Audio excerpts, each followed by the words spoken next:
Argi daukazu, piercing bat nahi dozu, baina gogoratu profesionalen lana dela. Horratz bat esterilizatzea edota zona lokartzea ez da nahikoa. Arteriaren bat perforatu aldozu, beraz okurri du bez. Piercing bat egitea, ez da bat batean erabaki behar duzun gai bat.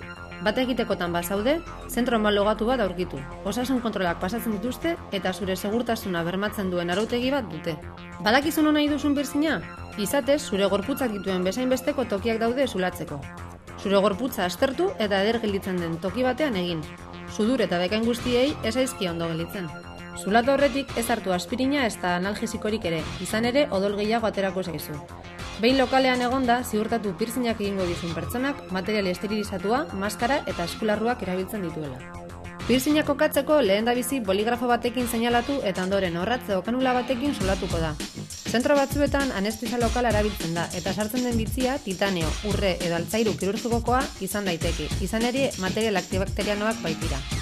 Piercing bakoitzak zainketa desberdin bat du. Genital aldekoak arreta gehiago behar dute sudurrekoak baino. Hala ere, edozein lekutan kokatuta egon arren, profesionalak aholkatzen dizkizun zainketa guztiak jarraitu beharko dituzu. Piercinga kontu zaindu eta pieza inorekin ez trokatu. Infekzioak eta transmisio sexualeko gaixotasunak harrapatzea saiestuko duzu. Eta gogoratu, edozein duda izan da, medikuaren eraioan. Orbain epea, piercingaren kokapenaren arabera desberdina da. Hasiera batean zure eskugarbiekin zendatu beharko duzu eta piercing zentroak gomendatu dizun krema aplikatu. Epe horren ondoren eta behin zendatu eta gero, belarritakoa aldatu ahal izango duzu.